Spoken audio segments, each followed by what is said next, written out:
Hello guys, welcome to Priyamani's channel. என்னடா இங்கேயே உட்காந்துருக்கோம் அப்படின்னு பார்க்குறீங்களா? பாப்பாவுக்கு வந்து உடம்பெல்லாம் ரேஷஸ் மாதிரி வர ஆரம்பிச்சிச்சு. நாங்கள் அம்மை போட்டிருக்கு அப்படின்னு நினச்சி தான் நேற்றெல்லாம் வந்து படுக்க வச்சுருந்தோம். மஞ்சத்தூள், வேப்பிலை இதெல்லாம் போட்டுட்டு படுக்க வச்சுருந்தோம். ஆனால் ரெடி ஆகவே இல்லை. நேரம் ஆக ஆக ரொம்ப பிக்குது அப்படின்னு சொல்லிட்டா. இன்றைக்கி தண்ணி நல்லா காய வச்சு குளிக்க வச்சு ஹாஸ்பிட்டல் தூக்கிட்டு வந்துட்டோம். எங்கேன்னு பார்த்தீங்கன்னா பாவா மெடிக்கல் மேலே இருக்கிற தோல் டாக்டரை தான் கூட்டிகிட்டு வந்தோம். அவங்க சொன்னாங்க, இது ஒன்றும் பிரச்சனைலாம் ஒன்றும் இல்லைங்க, இது நார்மலாக வர அந்த கிருமி தான் அப்படின்னு சொல்லிட்டு பாப்பாவுக்கு வந்து மருந்து கொடுத்தாங்க. ஊசியெல்லாம் இல்லை அப்படின்ட்டாங்க. மருந்தும் டேப்லெட் கொடுக்குறானாங்க. பாப்பா வந்து வேண்டாம், டேப்லெட் வேண்டாம், மருந்து தான் வேணும் அப்படின்னு அவங்க கேட்டு வாங்கிக்கிட்டாங்க. இந்த தடவை மருந்து டானிக் வந்து 2 டானிக் கொடுத்துருந்தாங்க. அதை வாங்கிட்டு நம்ம அப்படியே கிளம்பிட்டோம். பார்த்தீங்கன்னா இந்த தடவை நம்ம கோட்டமாரியம்மன் கோயிலுக்கு போகவே இல்லை.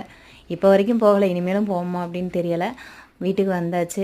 புதுசாக யாராவது நம்ம சேனல் பார்க்குறீங்க அப்படின்னா லைக் பண்ணுங்கள், ஷேர் பண்ணுங்கள், கமெண்ட் பண்ணுங்கள். மறக்காம நம்ம சேனலை சப்ஸ்கிரைப் பண்ணுங்கள். பாய் காய்ஸ், நெக்ஸ்ட் ஒரு vlogல பார்க்கலாம்.